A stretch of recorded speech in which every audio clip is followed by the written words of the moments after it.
Welcome back, Guardians, to another episode of GNN. I'm Zach. And I'm Maida. Today we're going to take a look at the student-run and led ICE protest on January 20th and the union-led protest on the 31st. Students organized this protest to spread awareness about ICE. There has been a significant increase in ICE arrests, and spreading awareness at this time is crucial.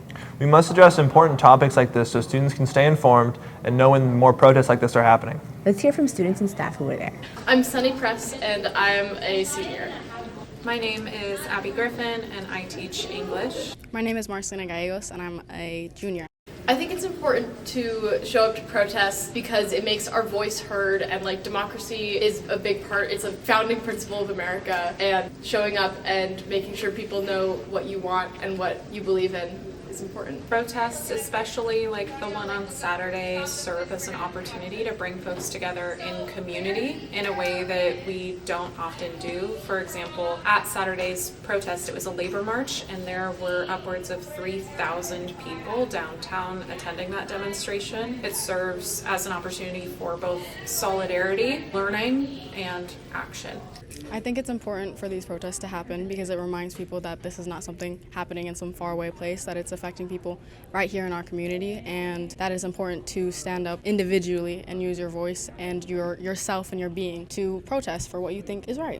Students staying informed about ICE is important because it affects our community, it affects people in our school, your friends, your neighbors, all that stuff. And if you're informed, then you can tell everybody else around you what's going on, and the more informed we all are, then the better population we are. I think it's important for students and staff to stay informed about what is happening with our immigration enforcement in this country because it affects people in our neighborhoods and in our communities and at our school. And when there is something that is directly impacting folks and putting them in harm's way or making them feel unsafe or uncomfortable, it's our responsibility, especially folks like myself, to take the wheel and help people feel more safe, to create systems or enrich systems that can help people be more safe in our communities.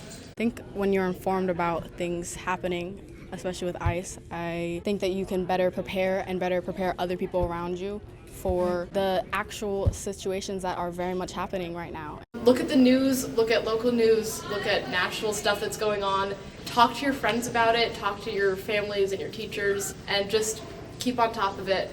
Don't let the fire burn out.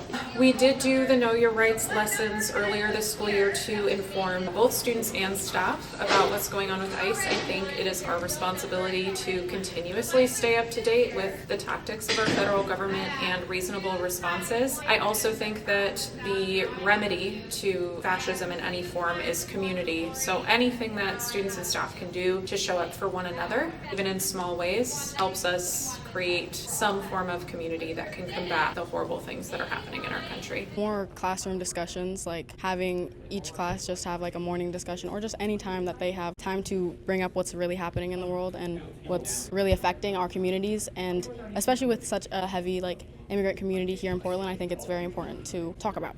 It's so great to hear about our community coming together like this. For future protests, we hope to see more students, but be sure to stay safe. To stay safe, you can learn about your rights, Create a plan, carry an ID, and so much more. Stay safe, Guardians, and have a great week.